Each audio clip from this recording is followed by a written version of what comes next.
힘찬 박수로 우리 김원웅 의원님을 모시겠습니다. 오늘 여러분들 이렇게 뵙게 돼서 반갑습니다. 민족 전남대학에서 또 민족 광주에서 여러분들을 뵙게 되니까 제가 사실 고향에 온 듯한 그런 편안한 느낌입니다.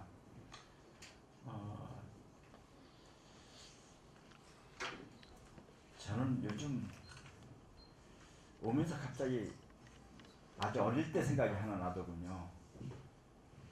저희 집은 이제 대전입니다.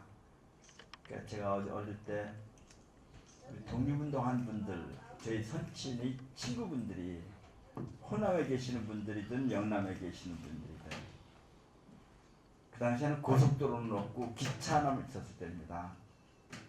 그럼 그분들이 서울을 오갈 때는 대전에 저희들 들려서 저희 집에서 그냥 예고도 없이 며칠 동안, 옛날에는 그냥 그렇게 친구들 사이에는 이렇게 편한 관계였잖아요. 그래서 편하게 며칠 동안 묵었다가 같이 뭐 며칠 동안 주무시고 또 여비 떨어지면 여비도 좀 구워달라고 그러고 뭐 이렇게 해가지고 오가는 그 아지트 비슷한 집이 저희 대전에 있는 저희 집이었습니다. 근데 저는 어릴 때 그분들을 직접 어르신들이랑 어려우니까 말은 못해도 담배 심부름하고 막걸리 이렇게 주연자에서 이렇게 양정에서 떠가지고 갔다 오는 그런 심부름을 하는 게 제 주된 일이었는데 어르신들이 한 얘기들을 어깨너머로 이렇게 들을 기회가 많이 있습니다. 근데 신문에 나는 내용, 학교에서 배운 내용이랑은 제가 초등학교, 중학교 다닐 때 너무 분위기가 틀린 거예요. 이승만 대통령이 국민 단결을 얘기를 강조를 하고 박정희 대통령이 국민 총화를 얘기할 때 그분들은 이런 말씀하시더라고요. 친일파들이 이렇게 우리나라의 권력을 다 잡고 있는 이런 나라에서 국민 총화라고 하는 것은 일제시대 때의 내선 일체와 뭐가 다르냐. 이런 나라에서 국민 단결하라고 하는 얘기는 이것은 일제시대 때의 내선 일체와 뭐가 다르냐. 근데 요즘 그런 생각이 있습니다. 아주 갈등하지 말고 조용히 국민들이 단결해서 잘 지내라고 그러는데 저는 이 시대에는 조용히 정부가 하는 말 잘 따르는 것이 아니라 갈등하고 저항하는 것이 오히려 정의라고 생각합니다. 일제시대 때 저항했던 것이 정의였던 것이와 마찬가지로 지금도 그렇다고 생각을 합니다.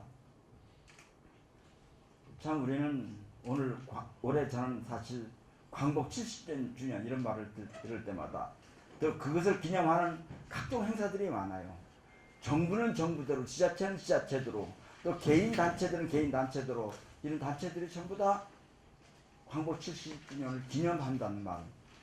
저는 기념이라는 단어가 사실 올해 1년 내내 걸리고 있습니다. 이게 기념할 일이냐? 이게 기념할 일이냐? 저는 이게 슬픈 광복절이라고 생각합니다.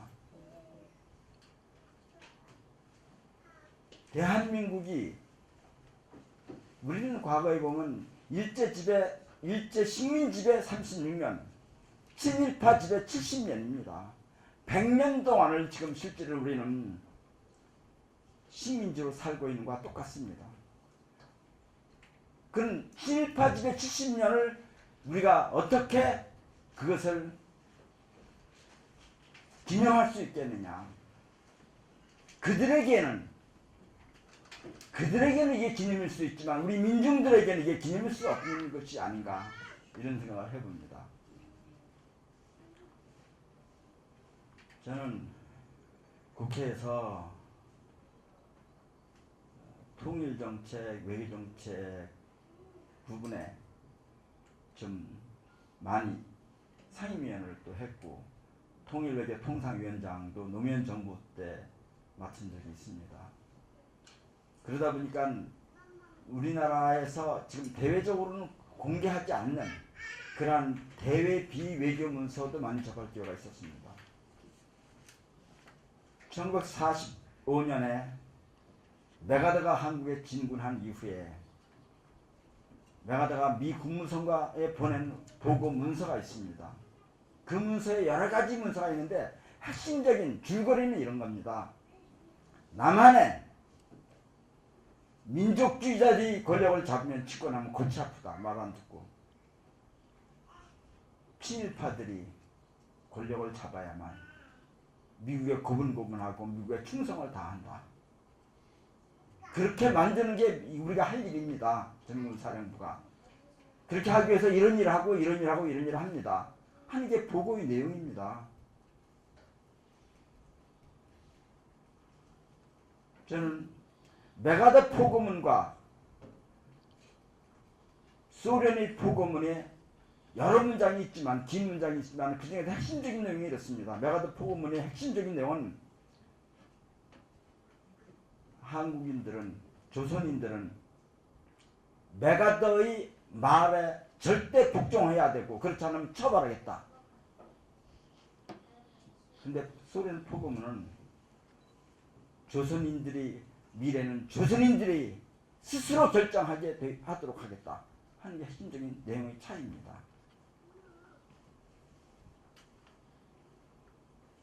저는 북한에 대해서는 얘기하지 않겠습니다. 그리고 1946년 미 군정 그 시기에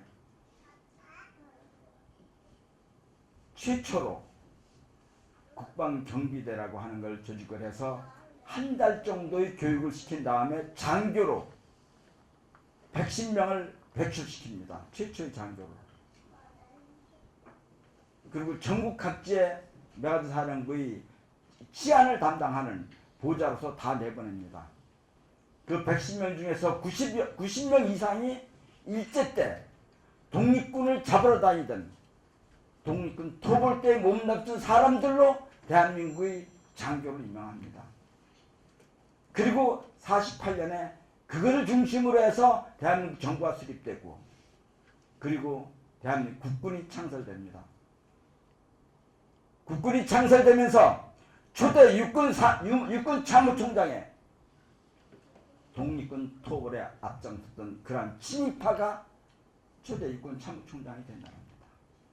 제2대 육군 참모총장도 독립군 토벌 때에다 넘는 사람이고 제3대 육군 참모총장도 제4대 육군 참모총장도 무려 24대까지 한 명도 안 빼놓고 독립군 토벌 때들이 대한민국의 육군 참모총장이 된다는 겁니다. 그 사람들이 다 늙어서 죽어서 그 이상이 없을 때 거기에 백선엽이도 들어가고 정일곤이 들어가고 박정희도 들어가고 이런 사람들이 다 그렇게 시작을 한 겁니다.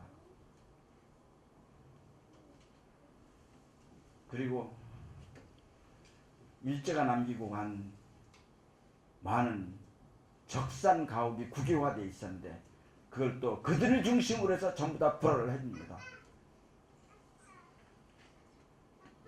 저는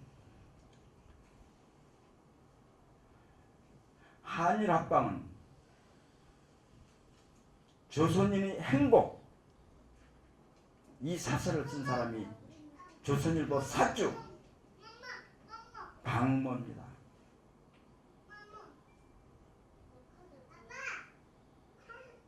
자기 집 철문을 떼어다 총독부에 갖다 바치면서 이것으로 전쟁 물자에 써서라 이렇게 아주 충성을 바쳤던 사람이 바로 동아일보 사주 김성수입니다. 제가 일본 사람들 만나서 국회의원 하면서 외교위원회니까 외국 사람들 많이 만나잖아요. 일본 사람들 만날 때마다 이런 얘기를 합니다. 야, 우리 일본이 가까운 나라니까 진짜 잘 지내고 싶다. 근데 잘 지내고 싶은데 니들 독일처럼 한번 좀 해줘라. 과거 청산을 한번 멋있게 아주 깔끔하게 정리를 하라. 그러면 이런 답이 들어옵니다. 우리 보고 과거 청산하라고? 너희들이나 제대로 해. 우리 보고 과거 청산하라고? 한일합방은 조선인의 행복이라고 사설을 쓴 그 언론이 한국에서 제일 많이 구독률이 많은 신문 아니냐. 야수꾼의 신사 전범이 묻혀있다고 참배하지 말라고. 전범이 졸개들이 묻혀있는 니들 국민묘지는 왜 참배를 하냐. 니들이나 똑바로 과거 청산하라고. 사실 친일 청산이 제대로 되지 않은 이 대한민국에서 친일파가 그 후대를 이어서 권력을 잡는 이 대한민국에서 어떻게 일본에게 뻔뻔하게 과거 청산을 하라고 요구를 하겠습니까?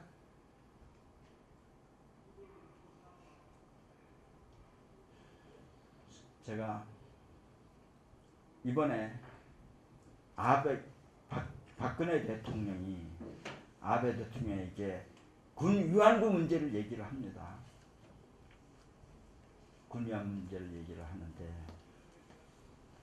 일본에서 그 실무국장회의에서 군 위안부 문제에 서로 협의를 하면서 먼저 전제부터 얘기합니다. 이번에 우리가 어떤 안을 내면은 이것을 받아들이면 이것이 최종적이다. 최종적이다고 하는 것을 단서를 붙여서 결정을 내야 된다. 그 말을 여러분들 언론에서 보셨을 거예요. 얼마 전에 최종적이다. 그 말을 일본이 왜 할까요? 그 말을 왜 하겠습니까? 1965년 체결된 박정희 정권에 의해서 체결된 한일 조약에 그 표현이 있습니다. 일본에서 3억 불 무상으로 한국의 경제 원조로 하는 조건으로 이것이 최종적이고 완전하게 해결됐다는 단서가 붙어 있습니다. 근데 계속 우리가 또 문제제기를 하잖아요. 그러니까 일본 사람들이 보기에는 우리가 보기엔 일본 사람들이 과거 청산 안 한다고 그러는데 일본 사람들이 한국이 최종적으로 결정한 문제를 자꾸 얘기하니까 뭐 이렇게 떼쓰는 것처럼 보입니다. 지저분하게 보입니다. 뭐나 얻어내려고. 그렇게 비춰집니다. 1965년 한일 조약에는 일제 30년과 식민 지배에 대해서 어느 한 구절 그것이 잘못됐다는 표현이 없습니다. 오히려 일제 30년 식민 지배가 합법적인 지배였다고 해석이 가능하게 되어 있습니다.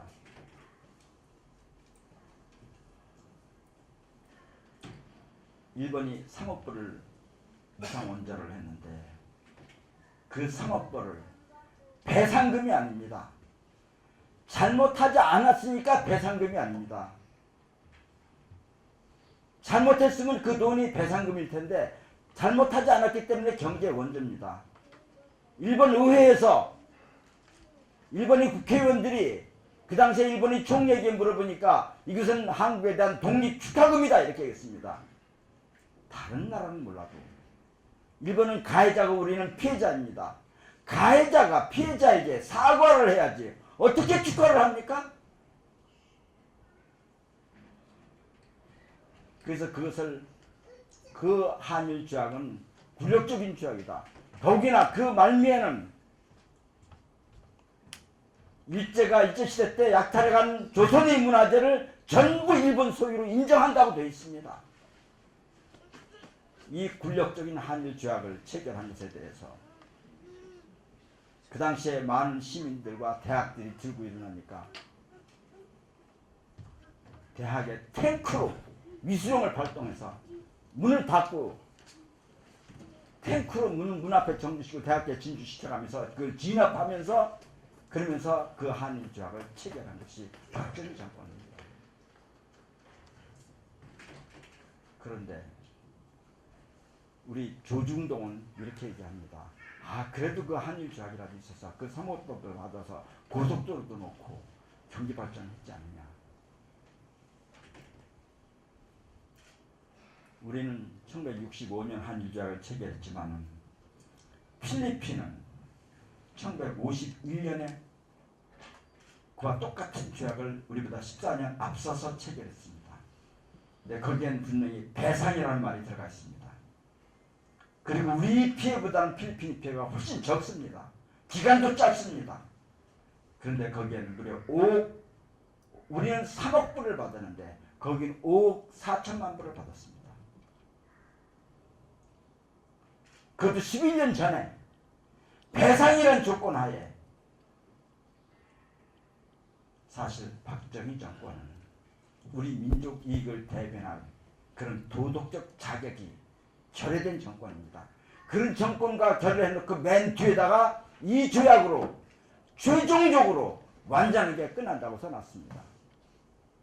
조약 문구 아무리 써놓으면 뭐합니까? 국민들이 안 받아주는데.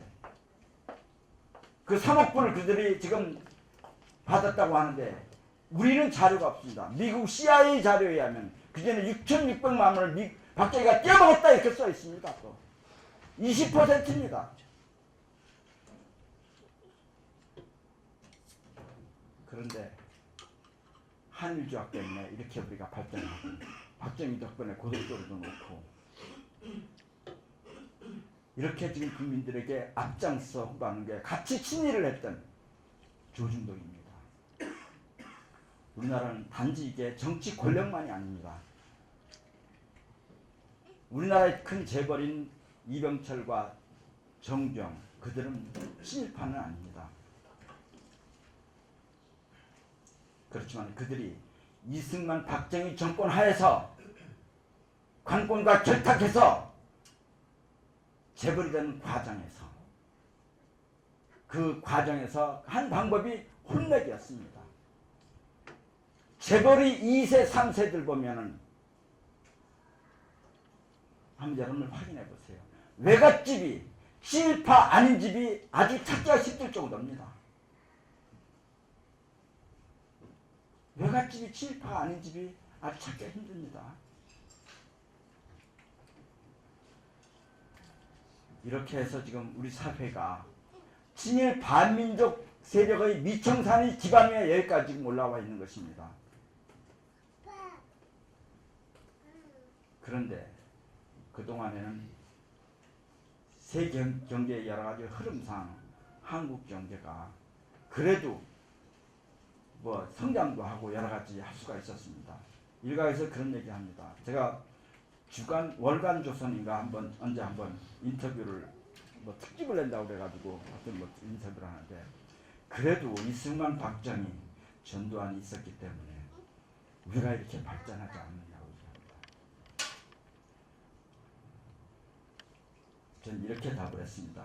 이승만 박정희 전두환 있음에도 불구하고 이렇게 발전한 것이다. 그들 때문에 이렇게 발전한 게 아니다. 지난 70년대 80년대의 고도 성장 세계에 4나라가 있습니다. 4마리 용이라고 있습니다. 한국, 대만, 홍콩, 싱가포르입니다. 그들이 가지고 있는 공통점이 있습니다. 바로 유교 문화권입니다. 그리고 높은 교육 수준입니다. 그 당시 세계 경제가 유럽이나 백인 사회에서 인건비가 많이 올라가니까 이미 섬유 산업처럼 이렇게 노동집약적인 산업은 자기들이 더 이상 감당하기가 어려워서 다른 나라로 넘어가게 돼 있는 상황이었습니다. 그런데 어디 가서 교육을 시키려도 제품을 이렇게 만들려도 문맹률이 높아서 다른 나라의 경우에는 문맹률이 높아서 그걸 할 수가 없었습니다. 능력도 경쟁력이 없었습니다. 그런데 우리 국민들은 우리 한국이나 대만이나 홍콩이나 싱가포르 같은 나라는 그래도 문맹률이 적었기 때문에 그런 산업이 응용할 수 있었습니다. 싱가포르가 그 당시에 영국의 총독의 지배하였는데 총독이 아주 정치를 잘해가지고 싱가포르 홍콩이 총독이 총독지를 잘해가지고 그 홍콩이 세계 4대 용에 떠오른 4대 용에 한 나라로 올라갔습니까?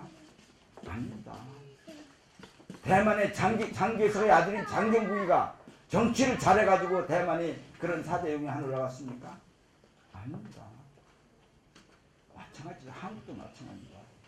교육의 수준이 높은 거는 자기는 못 배웠어 또 자기 자식은 공부 열심히 가르쳤다고 논 팔고 소 팔고 그래가지고 대학 보내고 이 바람 때문에 이것 때문에 공부시키는 바람에 그것 때문에 그 교육의 수준을 가지고 우리가 경제 발전을 일으키기 시작한 겁니다. 대학을 공부시킨 게 박정희 정권이 시킨 게 아닙니다. 부모들이 논 팔고 소 팔고 해서 교육을 많이 시킨 겁니다. 그 시대적 관점과 어울렸는데 그것을 전부 다 박정희 지적으로 돌리고 있습니다. 이건 완전한 사기입니다. 이건 완전한 사기입니다.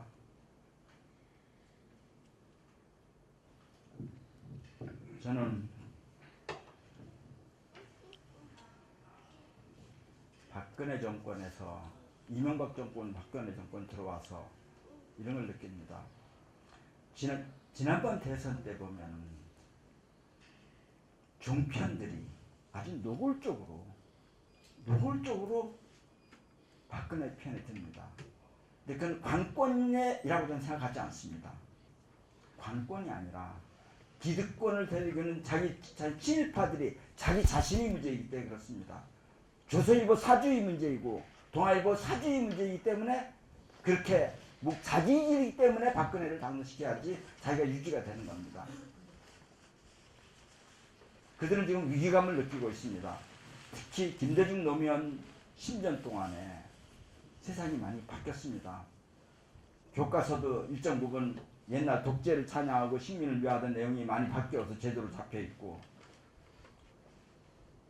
또 그러니까 그런 문제에 대해서 위기감을 느꼈는데 예를 들면요. 언론이 1996년에 우리나라의 구독률 한 가정 가구당 구독률 보면 69.3%입니다. 신문을 보는 집이 10집에 한 집, 7집이었습니다.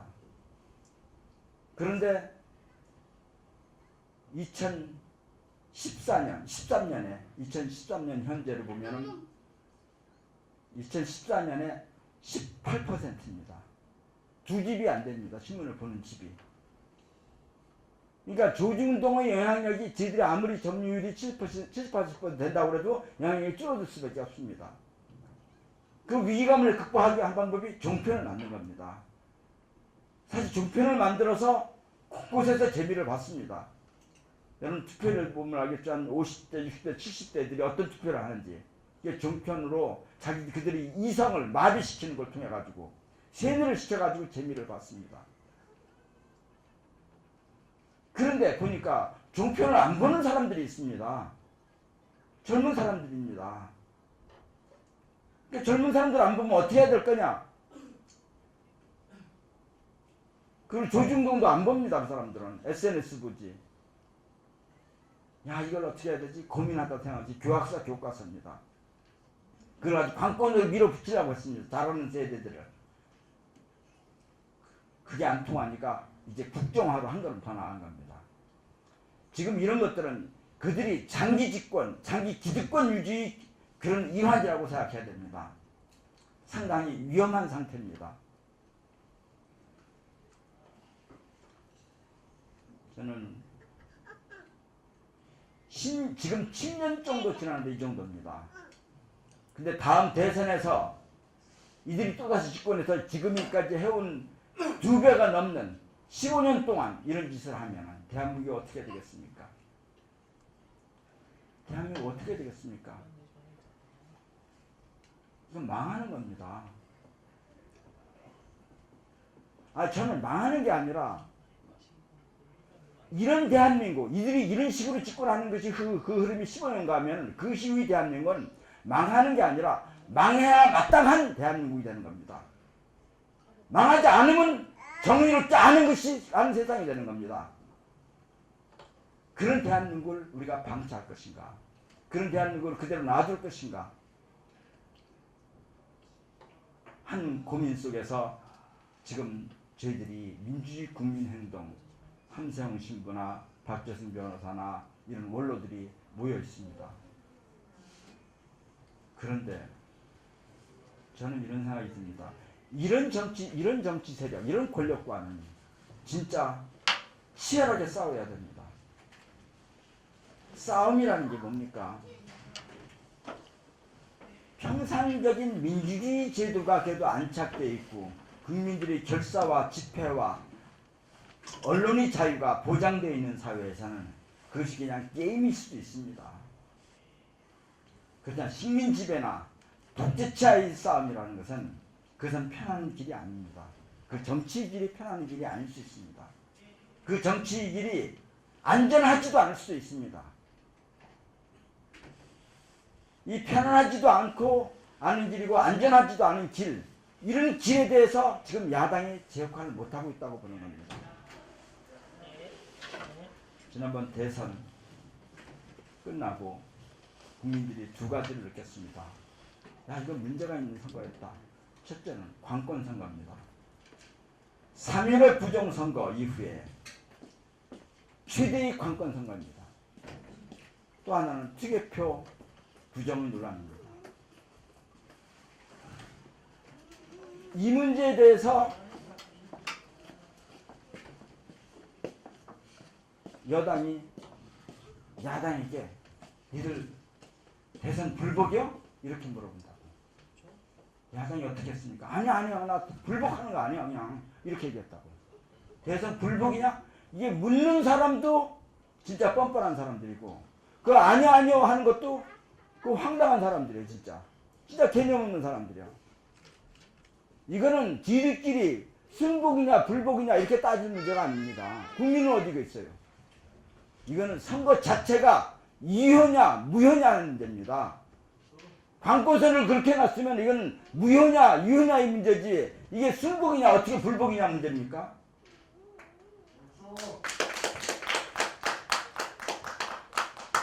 전 정당이라고 하는 건 이런 거잖아요.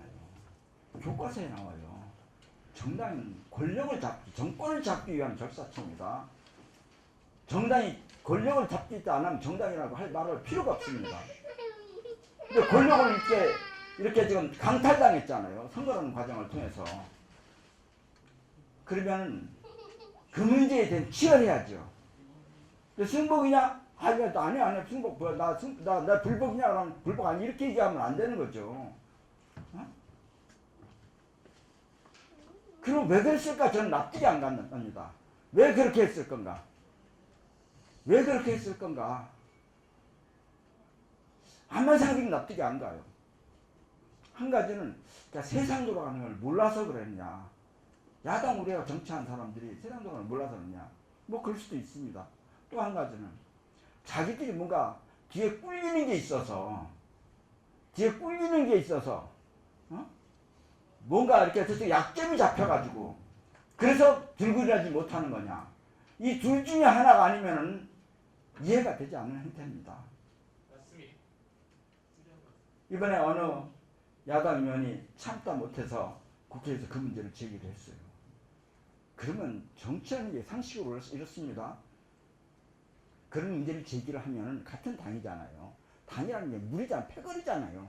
비록 조금 거친 얘기 야, 그 말이 일리가 있는데 다시 한번 검토해보자. 이거 우호적인 얘기를 해야지 돼요.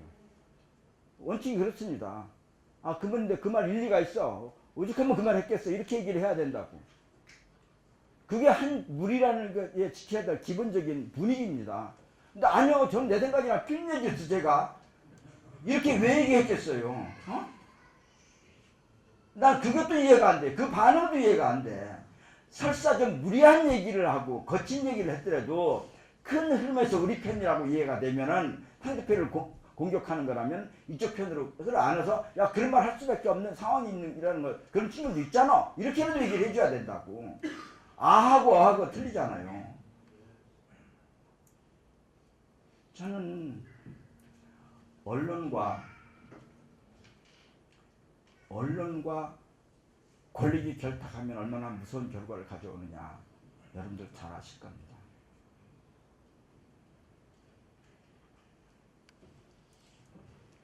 우리나라 종편들은 기득권층의 권력과 자본의 이익을 마치 국민의 이익인 것처럼 위장하는데 몰두하고 있는 그런 언론입니다.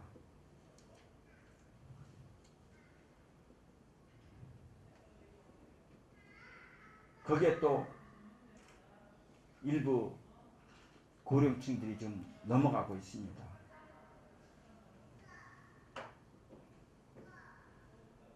그런데 그런 언론과 권력이 결탁하면 어떤 무서운 결과가 나타나느냐, 얼마나 비참한 결과가 나오는 것은 다 알 겁니다.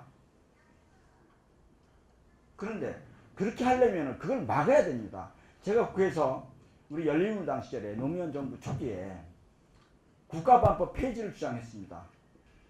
그걸 법안을 밀어붙이려니까 한나라당에서 무려 60일 동안 바깥으로 돌면서 안 들어오는 거예요. 바깥으로 돌면서 안 들어오는 거예요. 어? 그리고 국회법에 이렇게 되어 있습니다. 그때는 그런 법도 없어요. 국회 선진화법이라는 얘기인데 그때는 그 선진화법이 없었습니다. 없었는데도 일단 여야가 할 때 무슨 국회에서 보면은 제가 국회에서 상임위원장을 맡고 있으면은 내가 외교통상위원회 뭐 안건을 하려면 안건을 올린다 안 올린다도 여야 간에 협의를 합니다. 이번에 무슨 안건을 올린다. 그리고 논의를 한다. 논의한 다음에 그걸 어떻게 그 다음에 소위원회에 넘기냐 안 넘기냐를 또 합의합니다. 소위원회 또 소위원장은 또 그걸 진행하느냐 안 협의를 합니다. 여야 간에 계속 모든 절차가 한 7, 8번 이상 전부 다 절차가 협의를 해서 협의와 합의를 통해서 이루어집니다. 아니 국가보안법 하는데 한나라당이 협의를 안 해주는 거예요. 일체. 근데 그 당시에는 국회 선진화법이 없었기 때문에 우리 일방적으로 할 수 있었습니다. 지금 법으로 일방적으로 못하게 되어 있어요. 그 못하게 되어 있습니다. 열린우리당 말기에 그거를 인정해줬습니다. 우리가 여당일 때.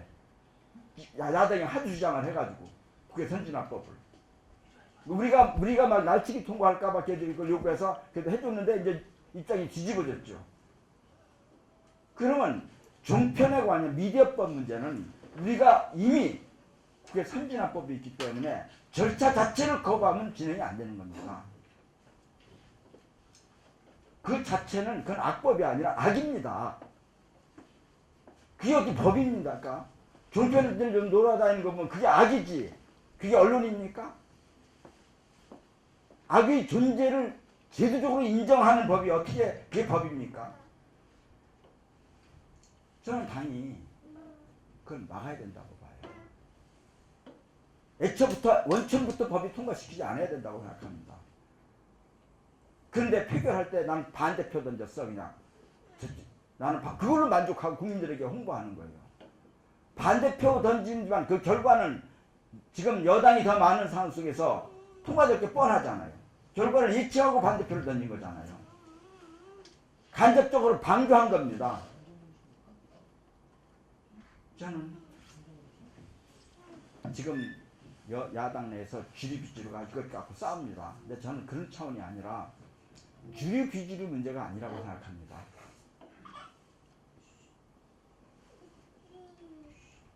주류 비주류 문제가 아니라고 생각합니다. 진짜 싸울 줄 모르는 겁니다. 주류 비주류가 싸우는데 안철수 의원도 싸우려면 박근혜 정권과 싸우는 방법에 대해서 차이를 가지고 자기 싸우면서 방법을 얘기를 해야죠. 그건 안 싸우고 딴 것만 싸우잖아요. 세월호 문제에 대해서 안철수 의원이 이렇게 해야 한다고 싸운다고 해야 한다고 국정화 문제에서 이렇게 싸우자고 주장을 하고 이런 걸 하지는 않잖아요. 뭐 때문에 싸우는지는 모르겠습니다. 그런 차원을 뛰어넘는 새로운 싸움꾼을 이제 국회로 만들어야 됩니다. 야당을. 진짜 싸움꾼을 보내야 됩니다. 이제는. 그래서 저는 이렇게 요구하고 싶어요. 지난번에 대선 직후에 대선에 정부의 관건 선거 또 투표 부정 문제에 대해서 마땅히 문제를 제기했어야 되는데 그 제기를 안 한 당 지도부 그 지도부는 이제 정치를 그만둬라. 왜 나오지 마라. 부끄러운 줄 알아라. 종편 통과시킬 때 그때 원내 사령탑을 맡았던 사람들 그때 당대표들을 맡았던 사람들 이제 더 이상 정치 그만둬라. 저는 제가 정치 세력 만들면 그걸 요구할 겁니다. 그런데 안 들으면 우리가 떨어뜨리기 위해서 새누리당이 되는 거나 그 사람이 되는 거나 똑같습니다. 우리가 표적 출마시킬 겁니다. 이게 정치, 이제 혁신의 개념이 바뀌어야 됩니다. 뭐 부정부패 누가 했으니까 그거 좀 잘라야 된다. 누가 뭐 자기 아들 어디야 취직 부탁했다고 잘라야 된다. 이런 거 갖고는 해결되는 게 아니에요. 오히려 그런 거는 봐줘도 돼. 제대로만 싸우면. 아니 오히려 누가 정치하는 돈이 필요하니까 누구한테 한 1,000만 원 먹었다 이렇게 들켜두면 오히려 그건 봐줘도 돼. 제대로만 싸울자 그러면 더 차원 혁신의 개념이 바뀌어야 돼요. 지금 이 엄중한 상황에서는 혁신의 개념이 바뀌어야 됩니다.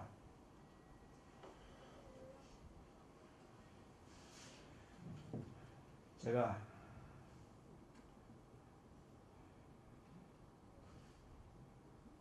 여러 가지 중에서 하나가 이제 정치가 사실 편한 일이 아닙니다. 특히 박근혜 정권 아래서는 박근혜 대통령, 난 사실 대통령이라는 말을 쓰기가 좀 아까워요. 단어가 박근혜 대통령 하면 대통령이라는 단어를 쓰기가 좀 아까워요. 응? 어쨌든 그래도 하여튼 박근혜 대통령, 이 박근혜 정권 아래에서 우리가 앞으로 국회의원 선거에서도 있고 특히 대선에서 정권 개최를 해나가는 것은 이건 정상적인 일반적인 상식 가지고 뛰어넘어야 됩니다. 독립운동하는 심정으로 해야 됩니다. 그래야만 이길 수 있습니다. 한 가지는 저는 외교 통상 업무를 했기 때문에 약간 그 뭐 국제적인 관계, 한반도 문제 여기에 대해서 관심이 좀 많습니다. 사실 한반도 분단, 1945년에 한반도 분단이라고 하는 것은 그 당시에 미국의 국력이 세계 최강일 때입니다. 지금이랑 비교 안 될 정도로 최강입니다. 미국 말이 국제법입니다. 그 당시에. 미국이 세계 최강국인 1945년에 미국의 이익을 최대한 반영해서 그 선입을 38선입니다. 근데 지금 국제사회에서 1945년 체제가 지금 붕괴되고 있습니다. 1945년 전 태평양, 그러니까 중국은 대륙 땅덩어리 이외에 바다로는 1m도 나오지 못하게끔 만들었습니다. 태평양은 대만을 중심으로 쭉 필리핀 전부 다 미국의 영역이었습니다. 근데 이미 지금 것은 중국에서 생각구나 조도 뭐 이런 문제를 가지고 이런 걸 가지고 그걸 깨고 있습니다. 그러니까 1945년 체제가 깨지고 있는 겁니다. 또 어떤 의미에서는 일본이 평화헌법을 바꾸겠다고 하는 것도 어떤 의미에서는 1945년 체제가 깨지는 현상입니다. 마찬가지로 한반도의 분단도 한반도의 분단이라고 하는 것도 미국이 최강국일 때 미국의 최대 이익을 반영해서 그어놓은 이 분단이라고 하는 것도 국제적 기반이 약화되고 있는 것입니다.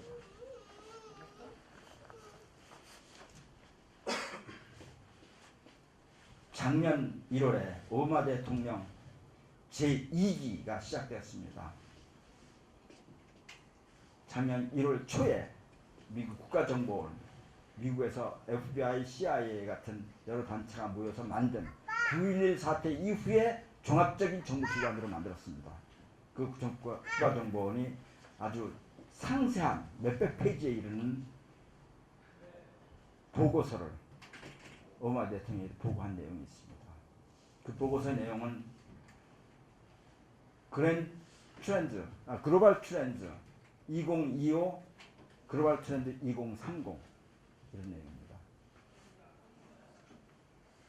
무슨 말인가 하면은 2025년 또 2030년 가서 세계가 어떻게 바뀔 것인가 하는 보고서 내용입니다. 그 보고서 내용에 이런 말이 있습니다. 2018년을 전후해서 G2 미중이 G2가 미중이 중미로 세력 교체기에 들었을 거다 이렇게 나와요. 미중이라고 하는 차례가 중미로 세력 교체가 될 것이다. GDP 면에서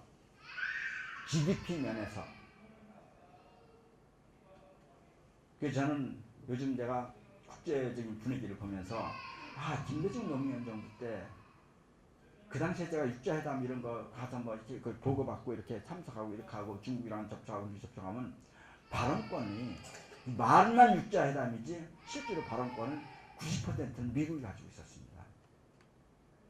미국이 갖고 있었어요. 요즘은 안 그래요. 중국이 20-30%를 행사를 해요. 거기도. 근데 저는 2018년 이후가 되면 그게 50대 60이나 뭐 하여튼 40대 60이나 50대 50이나 이런 식으로 바뀌기 시작한다고 봐요. 한반도 문제에 대한 발언권이 미국에 줄어들기 시작합니다. 그런데 중국의 발언권은 커지는데 중국은 국내의 문제 때문에 해외 패권적 영향력을 행사하는 건 아주 신중하게 합니다. 2년 전부터 중국의 국방비보다 치안유지 예산이 더 많아지기 시작했습니다. 지금 중국을 내부를 다스리는데 아주 급급합니다. 그래서 무리해서 해외에 패권적인 영향을 행사하는 한계가 있습니다. 그래서 저는 2018년 이후가 되면은 그것도 오래 가지 않을 겁니다. 10년, 많으면 15년 우리가 남북이 평화적인 방법으로 어떠한 체제를 선택하든지 그 선택에 대해서 주변 국가가 제동을 못 거는 시기가 도래합니다. 사실 김대중 노무현 정부가 그때쯤 등장했으면 훨씬 일하기가 쉬웠을 거예요. 조금 일찍, 시대적으로 일찍 온 겁니다. 근데 그 기반이 있기 때문에 그래도 민중적 깨우침이 이렇게 돼서 지금 세상을 또 바꿀 수 있는 희망을 가지고 있는 것도 국민적인 건 있습니다만 하여튼 2018년 체제라는 건 단순하게 여야의 문제, 정권 5년이라는 정권 교체의 문제 이 문제가 저는 아니고 우리 민족사의 중요한 전환점을 만들 수 있느냐 없느냐는 중요한 시점이라고 생각합니다. 그 계기에 친일 반민족의 기반을 둔 그런 기득권 세력들이 또다시 그들에게 직권 권력을 넘겨서 또 10년을 15년을 연장시키는 그런 불행한 일이 없게 되기를 바랍니다. 근데 그런 얻게 되는 그 기폭제가 민족 광주에서 출발했으면 하는 바람입니다. 오늘 제가 사실 저희들 민주주의 국민행동 풀뿌리위원회에서 지금 정치 세력화를 조직하고 있고 제가 그 안에 국민운동의 원로분들 중에서는 제가 유일하게 정치에 경험이 있는 사람입니다. 딴 분들은 시민적인 운동, 사회적인 운동, 양민경 사회활동을 했기 때문에 그 문제를 주문이 네가 좀 맡아달라. 그래서 제가 지금 2개월 동안 맡고 있는데 그동안에 조용하게 내면하게 좋은 사람을 찾는 노력 같은 거 우리 노선을 정하고 이런 문제만 가져왔는데 최초로 광주에 지금 노출돼서 와 있습니다. 사실 처음 온 겁니다. 그래서 기자들이 그동안에 연락이 오면은 소문들인가 김원웅 의원이 신당 만드는데 뭐 어쨌냐 야 아니야 나 좀 다 그런 적 한 번도 없어. 그럼 이렇게 했었는데 사실 오늘 이건 최초로 좀 여기 와서 이렇게 공개적으로 말씀드리는 겁니다. 여러분들 그런 하여튼 기폭제가 한번 됐으면 좋겠다. 그 낡은 지각을 뚫고 솟구치는 그런 활화산이 이 광주에서부터 시작됐으면 좋겠다 하는 말씀을 드리면서 제 말씀을 마치고자 합니다. 아울러서 혹시 여러분들께서 질문이 있으면 편하게 제가 좀 그건 답하도록 하겠습니다. 민주주의 국민행동의 이번 총선에 대한 기본 방향은 무엇인가요? 저는 제가 사실 어르신들이 많은데 다 대변할 수 있을지는 잘 모르겠습니다. 근데 한 가지로 현 정권을 정의를 우리 민주주의 국민행동의 상임 대표이신 함성우 신부님께서 최근에 이런 말씀을 공개적으로 하셨어요.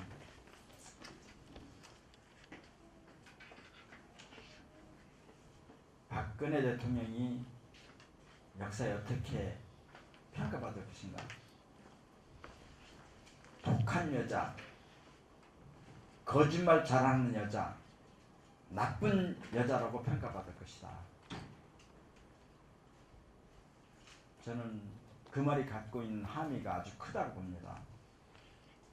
지금 야당은 제가 보니까 현 정권을 상생의 대상이라고 생각하는 것 같습니다.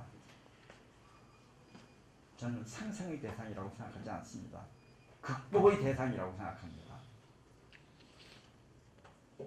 이 사람들을 자기들을 보수라고 얘기하는데 보수라는 표현이 이거는 그 표현 자체가 국민을 속이는 일입니다. 세계 어디에 민족주의를 외면하는 보수가 있습니까? 일본의 야스쿠니 신사 참배하겠다 아베가 하토야마 뭐 이러니까 최근에 이렇게 뭐 길 갈아먹고 뭐 그거 갖고 문제제기 하토야마가 그 사과했다고 문제했던 그런 사람들이 그 사람들은 보수입니다. 일본 민족주의에 충실한 사람들입니다. 민족주의 주도권을 진보 세력에게 빼앗긴 보수는 이건 이미 보수가 아닙니다. 이건 그냥 깡패입니다. 그냥 깡패입니다. 이게 무슨 보수 세력입니까? 사실은 국제적인 기준으로 보면 저 같은 사람이 보수예요. 여러분들이 보수입니다. 한국은 진정한 보수가 여러분들입니다. 근데 이거는 정치권에서 퇴출해야 될 대상이지 서로 경쟁해야 될 대상이라고 생각하지 않습니다. 저는 지금 그들이 위기감을 느끼고 있습니다. 특히 김대중 노무현 10년 동안에 그동안의 민주화를 통해서 역사의 진실이 밝혀지고 대중들이 인식하기 시작했습니다. 어떻게 지금 70년 만에 10년 전, 20년 전 얘기 안 하던 친일 반민족 세력에 대한 문제가 지금 새삼스럽게 더 많이 부각되고 그 문제에 대한 인식을 하면서 그에 관한 고민을 하는 사람들이 기성세대보다 젊은 사람들에게 오히려 친일 문제가 더 많이 각인되어 있는 것은 이게 위기입니다. 그들은.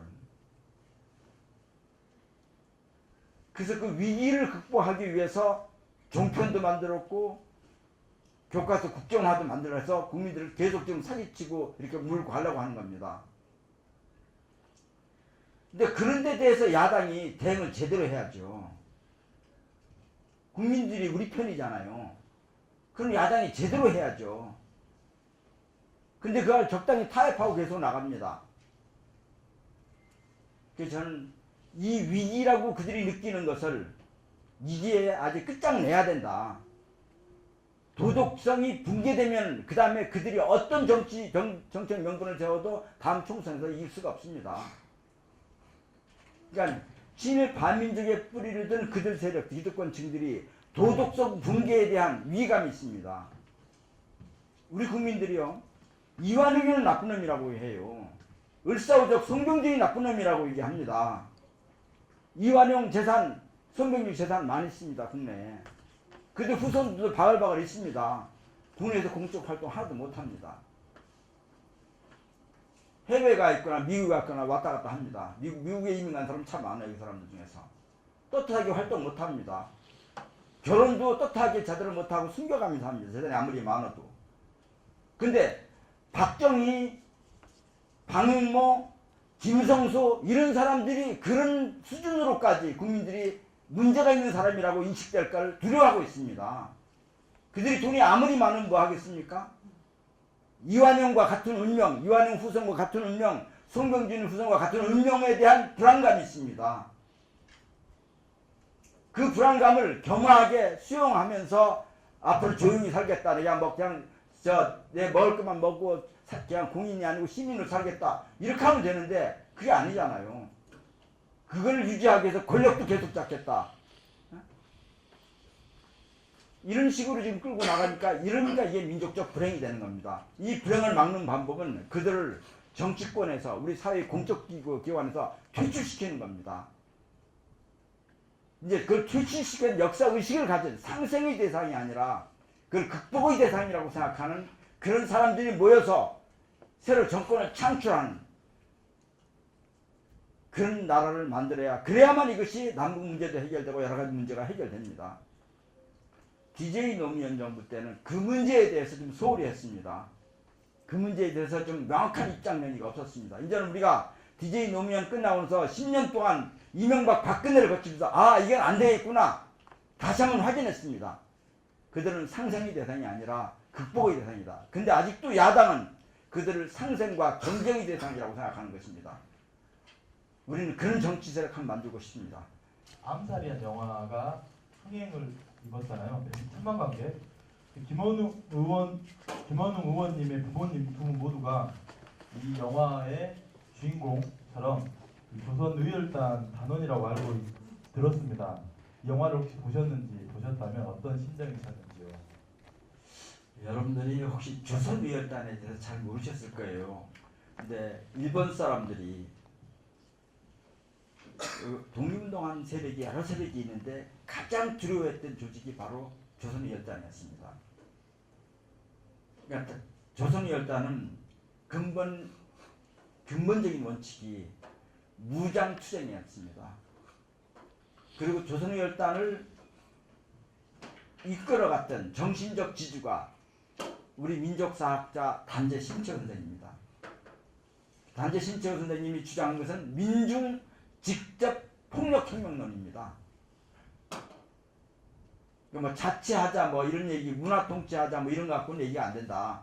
직접 폭력을 통해서 해결해야 된다. 그런데 조선의열단이 중국에서 결정이 됐으니와는 중국에서 뭐 자유로 거기에 편한 데서 있는 게 아니라 한 조선의열단들이 사람을 보냈습니다. 무장투쟁을 위해서.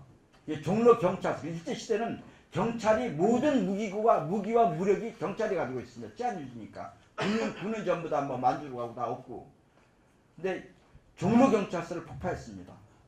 밀양 경찰서를 폭파했습니다. 대구 경찰서를 폭파했습니다. 국내 진입을 해서 폭파하다가 잡혀서 죽기도 하고 같이 폭사하기도 하고 이렇게 했습니다. 그 중에 한 사람은 동경에서 일본 천하에게 폭탄을 던졌는데 불행하게도 그게 불발을 했습니다. 박열이라고 하는 분입니다. 그래서 그분은 잡혀가지고 사형원도를 받았는데 그 박열이 애인이 있습니다. 그 애인이 일본 여자인데 그 자기 남자친구에 대해서 그 성격이나 이런 애국심에 감동을 해서 옥중 결혼을 했습니다. 광주가 낳은 정일성 음악가 아시죠 여러분들? 그분도 조선의열단입니다. 근데 조선의열단은 또 어떤 의미 있는가 하면 중국에 1942년에 중국의 팔로군이 태양산에 본부가 있었는데 일본 관동군 3만 명이 그걸 포위를 했습니다. 포위를 하는 걸 뒤늦게 알았어. 포위 당한 거를. 그래서 그 안에 가면 아우스라장이 있어요. 팔로군들이. 모택동, 등석평, 뭐 주울레 전부 다 아우성이 났는데 그 문제에 대해서 방법이 없다. 내일 해가 뜨면 우리가 다 전멸이다. 밤에 어떻게 도망가야 되는데 도망갈 길이 어딘지도 모르고 활로가 어딘지도 모릅니다. 근데 거기에 있던 조선의열단이 그걸 뚫기 시작을 했습니다. 그래서 이게 발에 이렇게 총을 맞으면은 발에 총을 맞으면은 기관총을 나한테 줘라. 그리고 나머지 다리를 나무에다 매달고 바위에다 매달고 거기서 기관총을 끝까지 시켜가지고 테러를 만들어서 결국은 중국 공산당의 지도부가 다 탈출을 했습니다.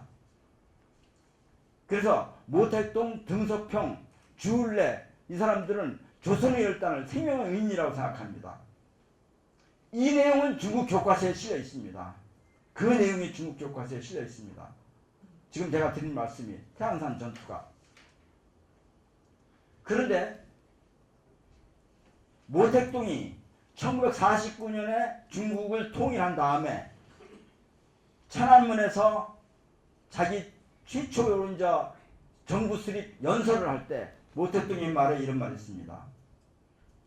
우리 저 찬란하고 위대한 오송홍기. 오송홍기가 뭔지 아시죠? 중국 깃발이 빨간 데다가 별이 5개 있어요. 오송홍기라고 하는데 우리 저 찬란하고 위대한 오송홍기에는 조선의열단이 피가 스며들어 있다. 이렇게 말할 정도였습니다. 그런데 그 조선의열단 단장이 김원봉인데 임시정부의 광복군 부사령관을 했습니다. 백범이 사령관을 하고 부사령관을 했습니다. 근데 귀국을 했어요.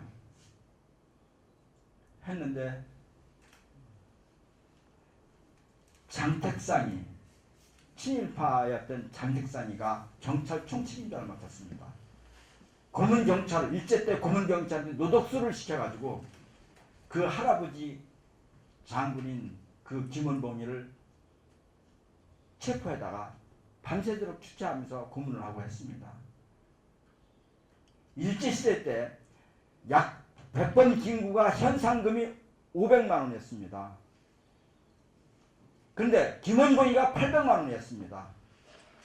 그렇게 무서운 사람인데 그거를 노독수리를 시켜가지고 고문을 하고 그러니까 이 사람이 이 나라에 어떻게 있겠냐 그러면서 3일 동안 동료들과 통곡을 하면서 술을 마시다가 북한으로 갔습니다. 그분 고향이 밀양인데 친일파들이 이 북한에 갔으니까 빨갱이라고 그러면서 그 집에 가서 형제들 다 잡아다가 죽여서 형제들 목을 잘라서 그 집 대문에다가 문 담장에다가 걸어놨습니다. 멸족을 했습니다.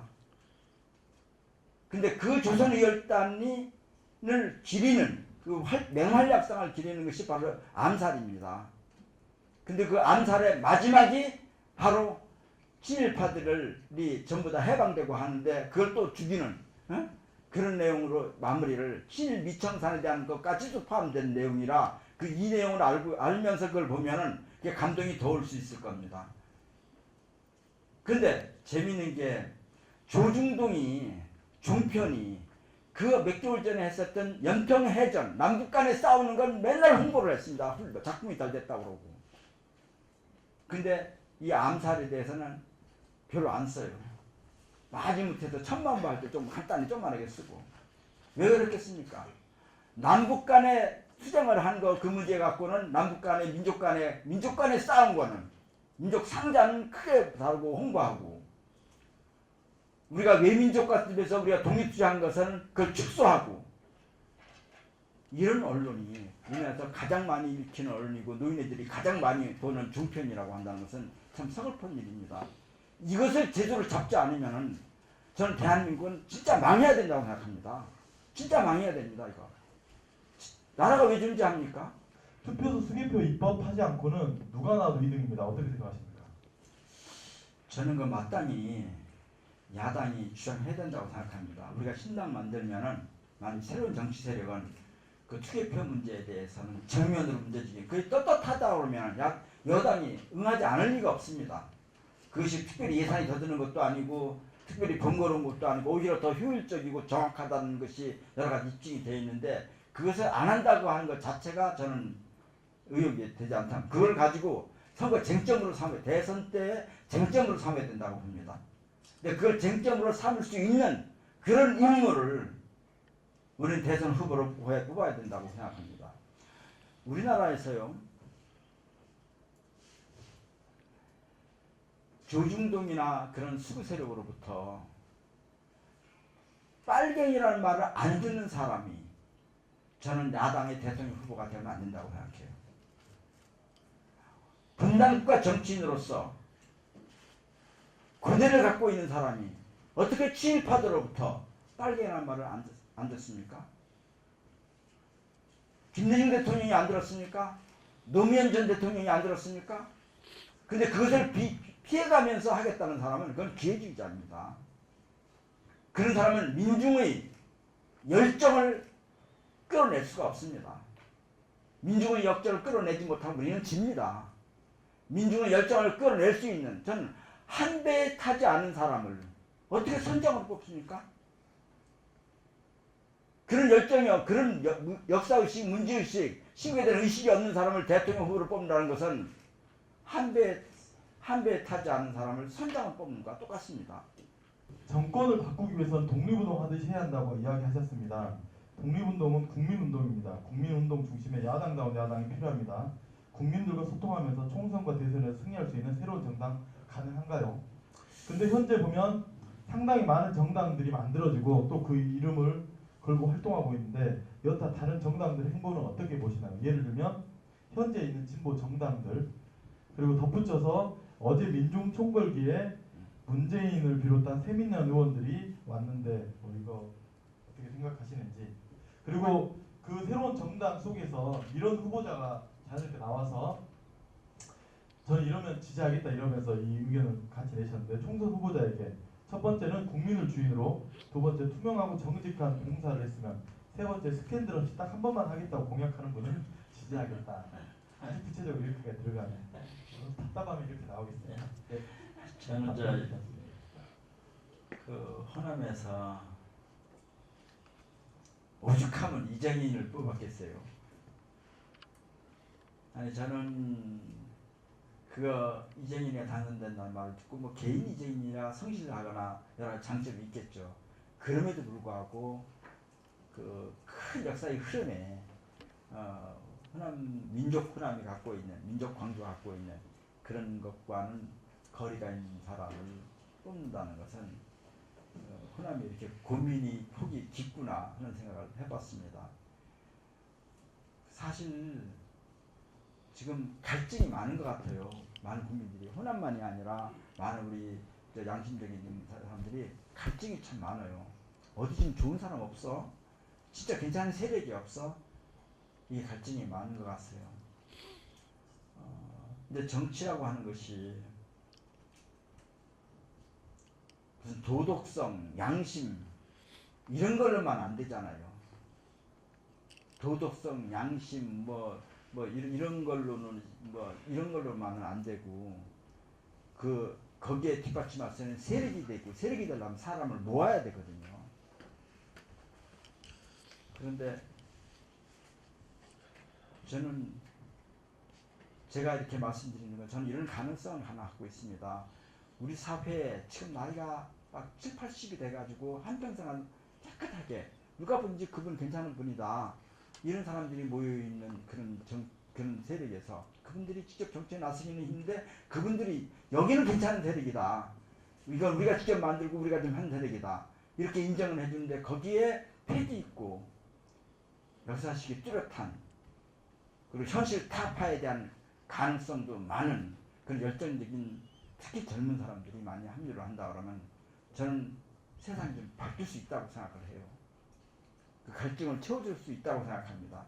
그리고 그 세력이 어떤 특정 지역 광주는 광주, 호남은 호남 뭐 여기에만 국한되지 않고 그분들이 몰아주는 세력이기 때문에 전국적으로 충청도든 강원도든 경상도까지 양심적인 세력을 다 모을 수 있는 그런 전망이 있다고 하면 여러분들이 전략적 판단을 광주 시민들 하실 거라고 생각합니다. 그래서 저는 그 문제에 대해서 서둘러서 이렇게 언론 이런 얘기보다 서두르는 것보다 차곡차곡 실망시키지 않고 국민의 신망을 민중들의 신망을 차곡차곡 쌓는 게 중요하다고 생각해서 사실 지금까지 언론에 대해서 접촉을 극구 피했습니다. 구체적으로 누구냐? 근데 지금 누구냐는 걸 찾고 있습니다. 한 방법이 이런 방법. 오늘도 제가 오늘 미리 좀 와가지고 몇 번 광주에서 무천을 와가지고 만났는데 만나면서 이런 제안을 들었어요. 우리가 사실 중앙에 있으면 광주 어떤 분이 좋은지 잘 몰라요. 근데 이 내부에 있는 분들은 이 지역사회 때문에 되게 알잖아요. 내부에서 한번 광주의 7명 국회의원이면 7명 국회의원을 우리끼리 이렇게 우리끼리 한번 정리를 한번 해보자. 우리 서로들 상의해서 논의해서 서로들 검증을 하고 우리끼리 전남 다 경쟁해보고 전북까지 하면 30몇 명이 되잖아요. 그리고 그거를 우리 국민회의 쪽에서 제가 보고를 드리고 해서 그거 연결을 해서 이쪽에서 어르신들이 밀어주는 걸로 하고 여기 자발적으로 이 내부에서 정리를 한번 해줬으면 좋겠다는 그런 생각도 했어요.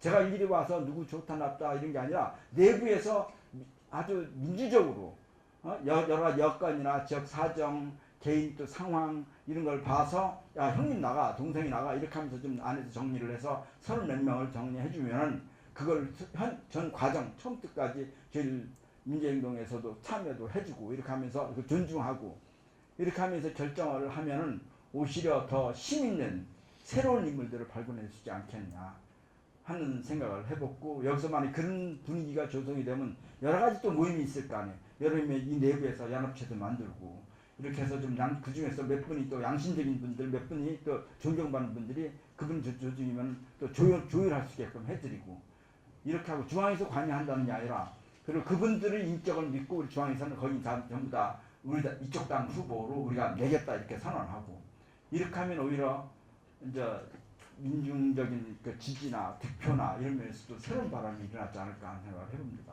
아직 늦지는 않았다고 생각하거든요. 근데 그러니까 누가 특정인이 이걸 누구를 위해서 대선 후보는 그 다음에 다 총선 끝나고 나서 그때 그 중에서 또 사람이 또 생깁니다.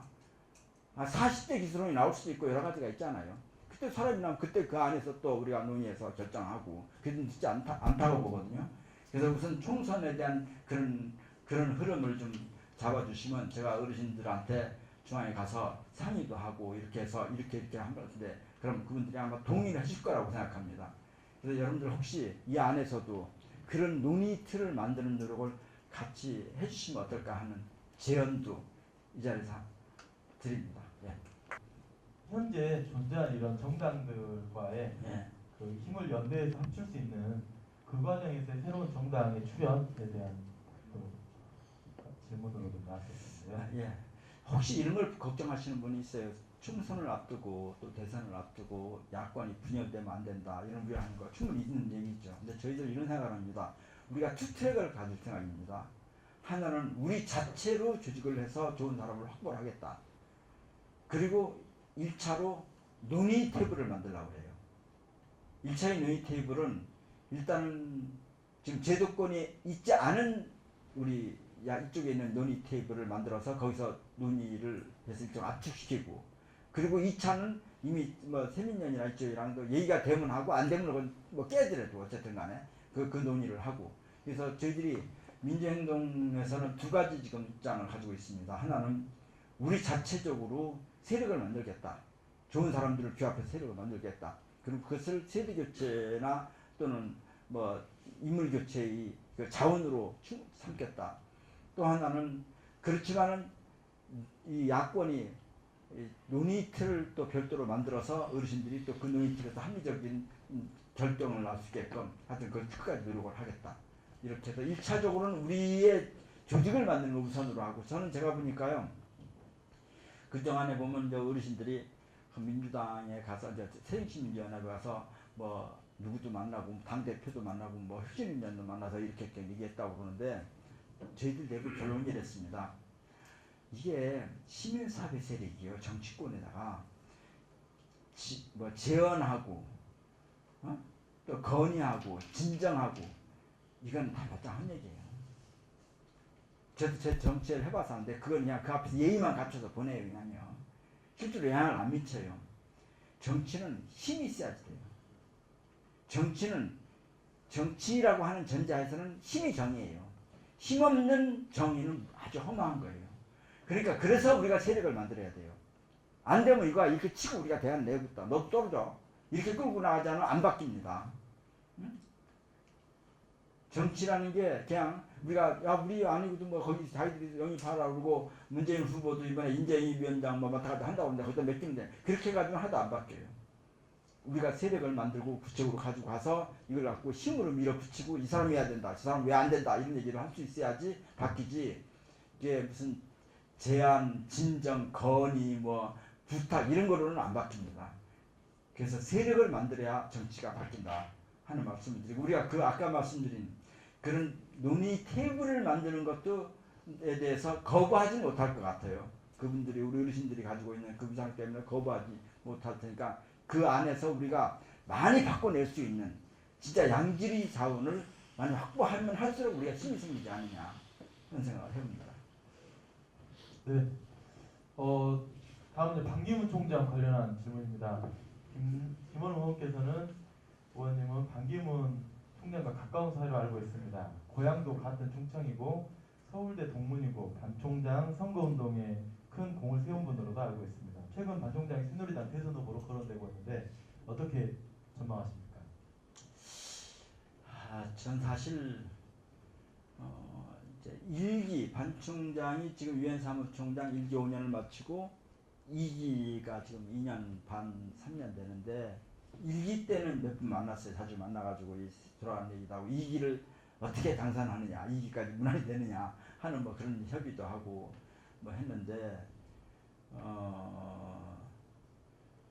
저는 우리가 뭐 일반 그냥 대중들이 생각하기에 야 반기문 총장이 영어를 잘해가지고 유엔 사무총장 됐다고 그러는데 그 반기문 총장 영어 못해요. 그렇게 제가 잘하는 영어 아니에요. 아주 낡은 영어고 그런데 영어 잘해서 되는 게 아니라 국가의 힘입니다. 유엔 사무총장이라는 자리는 보통 강대국은 안 돼요. 아주 강대국들은 부담되니까 안 시키려고 해요. 그런데 사실 어렵게 됐거든요. 반기문 총장이. 이제 미국이 적극 지지를 하면 또 안 돼요. 딴 나라가 반대를 해서. 유엔에 이렇게 되어 있습니다. 유엔 사무총장을 뽑는 과정이 전체적으로 유엔 총회에서 192개 나라가 모인 데서 뭐 통과를 해야 되지만은 그 전에 유엔 안보리 이사국 15개 국가에서 10개 이상의 나라가 동의를 받아야 그 전체 총회에 올립니다. 근데 10개 이상을 받는데 안보리 15개 중에서는 5개 국가는 상임이사국입니다. 강대국입니다. 미국, 영국, 러시아, 중국, 프랑스입니다. 이 나라 중에서 한 나라라도 반대하면 안 되는 겁니다. 15나라 중에서 거부권이 있습니다. 한 나라라도. 그러니까 그 5나라, 강대국 5나라를 포함해서 남은 10나라 이상을 15나라 중에 의뢰야만 그게 유엔 총회에 가져갑니다. 그런데 원래가 그 반기문 총장이 될 때가 아시아 대륙이 차례가 대륙별로 이렇게 이동을 하거든요. 유엔 3장. 아프리카 했다가 아시아 했다, 유럽 했다 이렇게 돌아가는데 그때가 아시아 차례였습니다. 그런데 아시아 차례인데 그 아시아 차례라는 건 관례로 되어 있는 거지 유엔 헌장에 규정으로 되어 있지는 않습니다. 근데 그 당시에 노무현 정부 때니까 미국 부시 정부랑 노무현 정부라는 게 그렇게 편한 관계가 아니니까 라이스가 그 당시 미 국무장관 라이스라고 하는 여자분이 공개적으로 얘기했어요. 그 왜 대륙별로 들어갈 필요가 뭐냐? 이번에 아시아 꼭 할 필요가 뭐가 있냐? 뭐 다른 지역 유럽에도 되지 않냐? 이런 얘기를 했습니다. 그런데 사실 염두에 둔 게 뭔가 하면 동구권에 있는 동구권, 그러니까 소련으로부터 독립한 동구권에 있는 헝가리, 폴란드, 체코 이런 나라들 중에서 하나를 하고 싶은 게 미국의 입장이었습니다. 그런데 문제는 그거를 그렇게 발표를 하니까 러시아가 신경을 쓰는 거예요. 러시아는 민감합니다. 러시아는 그 사람 동구권이 미국과 가까워지는 거에 대해서 아주 예민한 반응을 보입니다. 그래서 러시아가 라이스가 그렇게 하니까 그럼 반기문 하자 이렇게 들어오는 거예요. 아시아로. 그 외교라는 게 참 우습습니다. 그렇게 그걸 염두에 두기 시작했습니다. 그런데 문제는 2006년 3월에 그해 10월에 선거를 하는데 3월에 반기문 그 당시에 그 장관이 그 당시에 외교부 장관이었거든요. 제 국회 통일외교통상위원장 하는데 제 방에 와가지고 이런 말 하더라고요. 왜냐면 이게 곤란한 일이 생겼습니다. 뭐냐 그랬더니 프랑스에서 반대를 한다는 거예요. 반대를 한 이유가 뭐냐 그랬더니 이라크에 파병을 했는데 유럽은 다 그 부시의 이라크 전쟁을 침략 전쟁이라고 비난할 때거든요. 미국이 시키는 대로 월남전에 보내면 월남전에 보내고 이라크는 이라크 보내고 아프간 보내고 미국이 하는 온갖 침략 전쟁에 맨 전위로 꼬북으로 쫓아다니니까 그런 나라의 외교부장은 어떻게 세계 평화를 지켜야 되는 유엔 사무총장을 시킬 수 있느냐. 그래서 거기서 거부반응이 많습니다. 그래서 알겠다고 그러고 제가 5월 달에 아프리카 탄자니아가 15개 국가 중에 하나입니다. 안보리. 탄자니아를 들려서 거기서 좀 선거운동을 하고 프랑스로 가가지고 프랑스의 외교위원장을 만났습니다. 국회 외교위원장을 만났죠. 거의 내각제이기 때문에 외교위원장이 좀 세요. 내각제이기 때문에. 만났더니 바로 똑같은 얘기를 하더라고요. 한국이 이제 이렇게. 그래서 제가 그랬죠. 한국이 이제 미국이 꼬붕이고 미국이 하는 온갖 침략전쟁에 다 군대 파견하는 이런 나라 이런 얘기를 해서 당신이 한 말은 맞다. 그런데 당신은 한국에 대해서 낡은 정보를 가지고 있다. 과거에는 그랬다. 지금 안 그런다. 지금 부시 정부랑 남북 관계에 대해서 갈등이 있는 거 알잖냐. 북한에 대해서 부시는 응징하자고 그러고 물리적 응징을 하자고 남은 정부는 대화를 풀자고 그러고 우리가 지금 영토를 탐내고 이런 것도 아니다. 석유를 빼더라는 것도 아니고 평화를 지키려고 하는 건데 미국과 갈등이 있잖아요. 그건 자기들 언론에서 봤대요. 근데 우리가 67만 대군이 있는데 그 대군을 우리가 전시작 조건이 없다. 그러네. 그건 처음 들어봤대. 전시작은 없는데 그거를 이번에 노무현 정부가 미국으로부터 그걸 회수하는 그걸 공개적으로 문제를 제기해서 지금 공개적으로 회의를 하고 있다. 지금이서 그걸 하냐 뭐 이런 얘기를 하면서 근데 그거에 대해서 어떻게 우리가 힘든다는 얘기를 했어요. 그러니까 조선일보나 이런 언론에서 사설에서 그거 수하면 안 된다는 사설 쓰는 이야기, 뭐 칼럼 쓰는 이야기, 그리고 한나라당에서 뭐 그하고 한 반미 세력이라고 노무현이를 반미주의자라고 뭐 욕하는 이런 얘기했더니 자기가 보니 그 이해가 안 된대. 그건 당연한 건데. 그래서 야 그 사실이네 사실이라. 그래서 내가 한국에 오면 내가 자료를 보내줄게 해서 그런 사설 야당과 그 주요 뭐 언론에서 나온 사설 같은 걸 번역을 해가지고 딱 보내줬어요. 그러더니 그 다음번에 반기문 총장이 다녀와가지고 완전히 얼굴이 확 펴졌더라고. 바뀌었대요. 그래서 사실 만약에 이명박이나 박근혜 정권 같았으면은 한국이 미국이 꼬붕이라고 그래가지고 이게 이게 우리나라 유엔 사무총장이 나오기가 힘듭니다. 러시아 지원 받기도 하고 일본 지원 받기도 저 중국 지원 받기도 어려운데 사실 노무현 정부가 갖고 있는 자주 외교 미국과 일정 부분이 갈등 이런 것 때문에 그것이 평가받아가지고 유엔 사무총장이 된 거거든요. 그거를 반기문 총장도 잘 압니다. 국제사회에서는요 유엔 사무총장을 되는데 미국의 지지는 죽음의 키스다 이렇게 나와요. 미국의 적정 지지가 독이 됩니다. 근데 노무현 정부기 때문에 미국이 적정 지지를 안 했기 때문에 러시아도 들어오고 프랑스도 들어온 거거든요. 그래서 반기문 총장이라는 퇴출하는 것은 본인이 영어를 잘해서 된 것도 아니고 본인이 뭐 외교술이 뛰어난 것도 아니고 노무현 정부의 성격 때문에 그 자리에 갈 수 있었던 겁니다. 그런데 만약에 반기문 총장이 새누리당에 만약에 그쪽에서 뭐 해가지고 대통령 후보가 된다 그러면 저는 그건 인간적 배신이라고 생각해요. 정적 배신이라고 생각합니다. 저는 제가 알고 있는 반기문 총장은 그렇게 배신을 하면서까지 탐욕스러운 사람은 아니라고 믿어요. 그런 배신적인 행위를 하면서 탐욕스러울 정도로 그런 분은 아니고 순수하게 저는 지금 그동안에 쌓아놓은 그 위상이 오히려 그런 정적인 참여로 해서 상처를 입지 않았으면 좋겠다는 생각이 들고요. 제가 최근에는 안 만나봐서 잘 모르겠습니다. 그런데 하여튼 1기 때는 몇 분 만났습니다. 2기 때는 제가 안 만나봐서 최근의 심정은 모르는데 1기 때 제가 들은 얘기로는 절대 안 한, 그러니까 국내 정치에는 관여 안 하겠다고 하는 게 본인 뜻이었습니다. 네. 네. 문제는 최근에 그런 움직임이 많이 진행되는 것 같아서 그런데요. 네, 다음은 네, 의원님 본인께 직접 드리는 질문인 것 같습니다. 노무현 정부 임기 끝나고 나서 이제 정치를 은퇴하고 이제 강원도에서 농사 짓는 일을 하고 계신 걸로 알고 있습니다.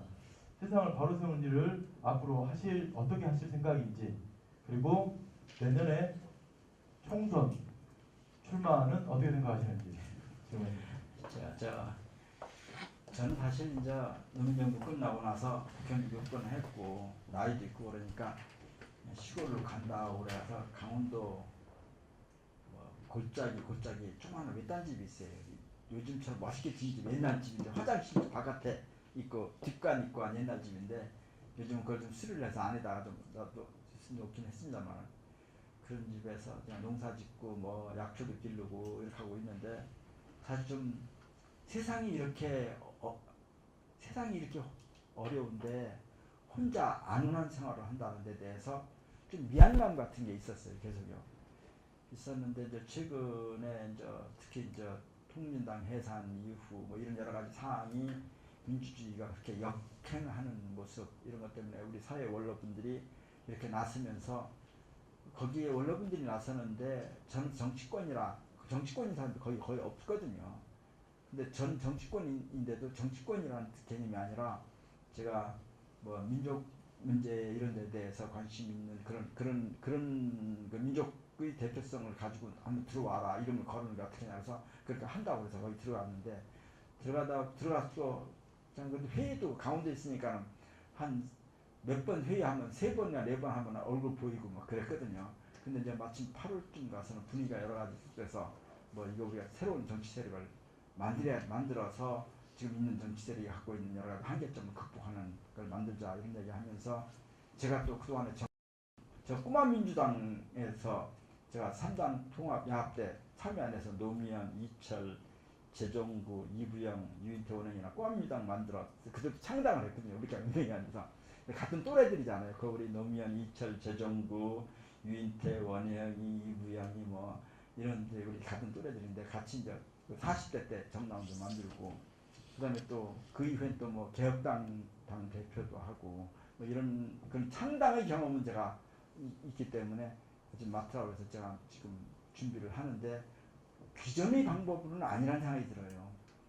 그 기존의 방법으로. 근데 단지 여기에는 좋은 거는 우리가 옛날에 만들 때는 우리가 원로들이 우리 지원하는 게 아니고 그 몇 명이 모여서 젊은 사람들이 모여서 우리끼리 새로운 정치 하겠다고 하면서 지역주의 혁파하겠다고 그러고 나왔는데 이제는 든든한 게 어르신들이 있기 때문에 조금 그게 큰 자원이다 자산이다 이런 생각을 하면서 시작을 하고 있습니다. 근데 저는 지금 2018년 체제가 굉장히 중요하다고 보는 것이 우리가 사실 이제 한국 경제도 돌파구가 없습니다.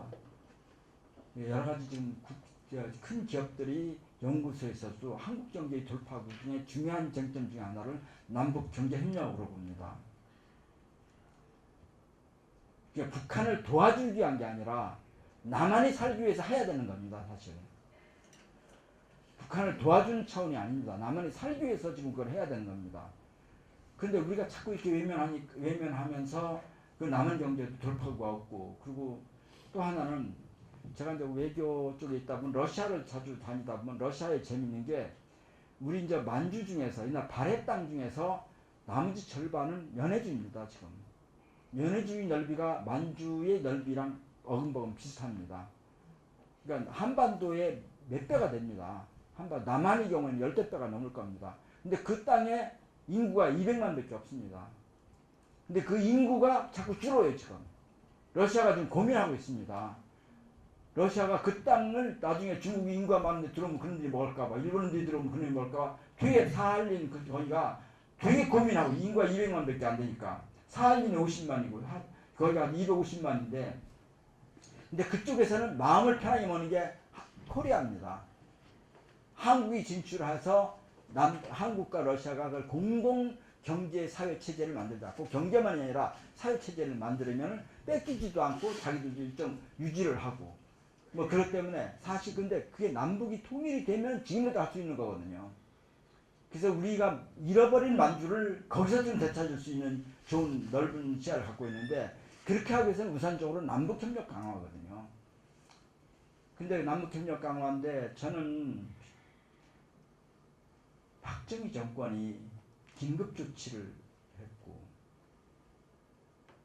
박근혜 정부가 지금 오이사 조치를 지금 계속하고 있는데, 박정희 정부가 긴급조치를 한 이유는 그들 스스로가 민주적 정통성의 결여의 표현입니다. 민주적 정통성이 없기 때문에 긴급조치를 한 겁니다. 근데 이 박근혜 정부가 지금 오이사 조치를 계속 고집하는 것은 민족적 정통성의 결여 때문에, 민족성이 모자라기 때문에 그걸 하는 겁니다. 오이사 조치 핵심이 그거잖아요. 정부는 만나도 되는데 민간들 니들 만나지 마, 이거 아니에요. 자신이 없으니까 만나지 못하게 하는 거거든요, 자기들이. 민간인들 만나면 자기들이 반민족, 친일 반민족이 뿌리를 둔 세력이기 때문에 그 컴플렉스가 오이사 조치와 연결되는 겁니다.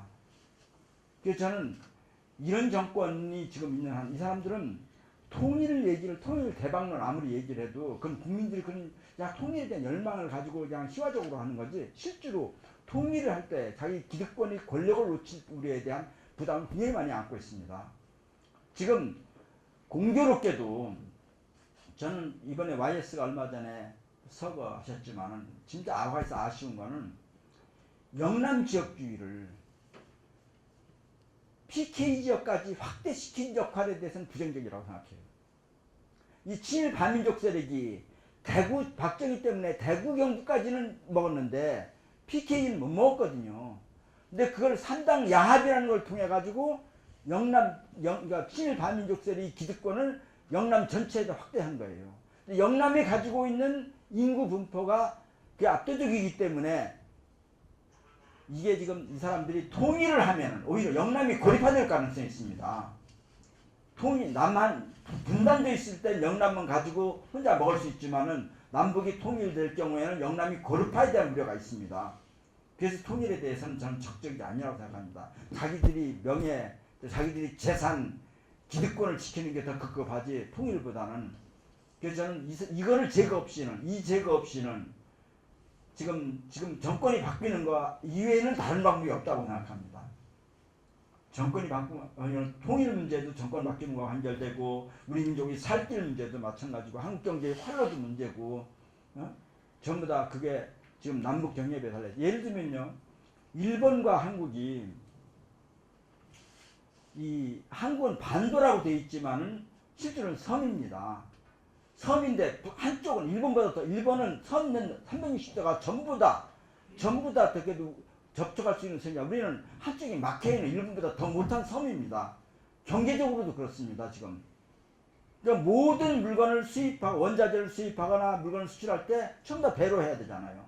육로로 할 경우에 모든 전문가들에게 30 내지 40%의 유통비가 절약됩니다. 기간도 3분의 1 정도나 절반 정도로 줄어듭니다.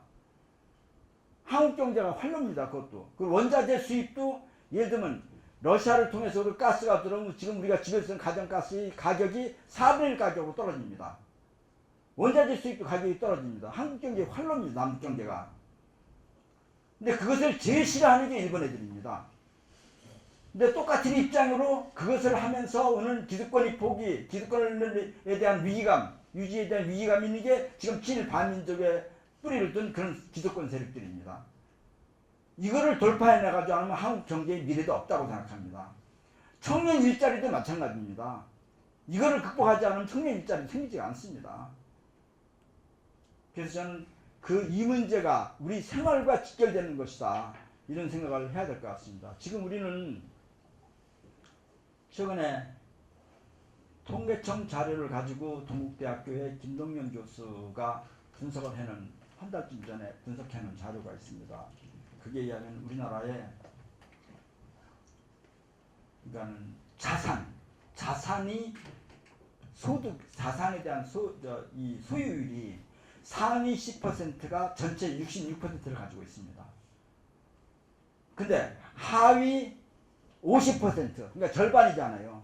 절반이 1.7%를 가지고 있습니다. 하위가. 그리고 우리나라는 지금 자영업자들이 너무 많습니다. 뭐 조그마한 식당을 하든지 카페를 하든지 부동산을 하든지 미용실을 하든지 뭐 이런 자영업자들이 전체의 취업자 중에 38.2%를 차지하고 있습니다. OECD 평균이 16%입니다. 근데 그들 중에 38.2%, 40%에 해당하는 그 많은 취업자 중에 차지하는 그 비율 중에서 26% 이상이 손해를 보고 있습니다. 통계청 자료입니다. 그리고 57%가 100만 원 이하의 월 수입을 받고 있습니다. 서민들 생활 지금 아주 핍박합니다. 아주 심각합니다. 그런데 그 문제에 대해서 우리 사회에서 그것을 금년에 아세안문제연구소 광복 70주년을 기념해서 국가 정체성에 대한 연구를 아세안문제연구소랑 최근에 했습니다. 금년 여름에. 근데 그 결과를 보니까 사회적 불평등이 차별 수가 없을 정도다 하는 말이 80% 나옵니다. 유럽의 경우에 20% 됩니다. 일본이 35%입니다. 우리는 88%입니다.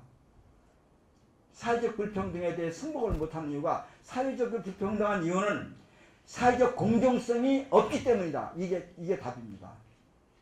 근데 이거 사회적 공정성의 기득권을 전부 다 친일 세력들이 기반한 사람들이 가지고 있는 겁니다. 지금 이 기득권이 너무 비대해졌습니다. 지금 그래서 사회 충돌의 위기에 지금으로 가고 있는 겁니다. 그런데 야당이 이런 핍박하고 절실한 민중의 삶에 대해서 외면하고 있는 겁니다. 진짜 핍박합니다. 근데 이걸 뚫으려면 위험부담도 감수해야 됩니다. 정치적 생명도 걸어야 됩니다. 근데 그거를 안 하는 겁니다. 그래서 야당 교천론이 나오는 거라고 저는 생각합니다. 그래서 그런 걸 할 수 있는 그 민중의 핍박함, 삶의 어려움, 피폐됨, 그리고 앞으로의 미래에 대한 절망, 저는 모든 혁명이나 모든 새로운 새싹은 절망 속에서 싹튼다고 합니다. 절망의 길로 가고 있습니다. 우리 국민들이. 이 절망이 바로 이게 바로 새로운 기회를 창출할 수 있는 계기라고 생각합니다. 그래서 저희들이 민주행동에서 정치 세력화하겠다는 것도 이 절망을 딛고 일하자고 하는 뜻입니다. 네, 감사합니다. 네, 박수 부탁드립니다. 네, 내년 출마를 저는 국회의원 뭐 생각 없고요. 진짜 없습니다. 국회의원. 저는 사실 그동안에 친구들이 야, 너 아직 뭐 에너지가 좀 있으니까 정치해야 되는데 저랬어요.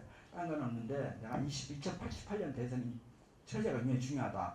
그때 정권 교체를 위해서 총선 이후에, 총선 전에 움직이면 혹시 김웅희 장이 또 국회의원 하려고 하는 거 이런 말 들을까봐 총선 이후에 내년 여름쯤 옮길게 그랬어요. 그래서 근데 어르신들이 야, 그 내년 움직이면 세상 바뀌는 게 너무 늦었죠. 그러니까 지금부터 해서 네 욕심 없는 건 알겠는데 지금부터 세상 바꾸는 일을 좀 해라. 저는 그래서 총선에는 관심이 없고요. 형선에 관심이 없고 하여튼 원래가 내년 여름부터 좀 움직여서 세상을 바꾸는, 그러니까 친반민족의 기반을 둔 이런 기득권 세력을 뒤엎는 일, 정권을 다시 교체하는 일, 거기에다 헌신하려고 했는 건데 그게 조금 좀 그걸 미리 좀 하는 게 좋다고 얘기를 해서 좀 지금 미리 움직이는 거 그건 그게 없습니다. 저는 좋은 분들이 있으면은 여기 32명 호남에서 추천해서 그 중에서 막 다 국회의원 30명이 다 되면 그게 제가 꿈입니다.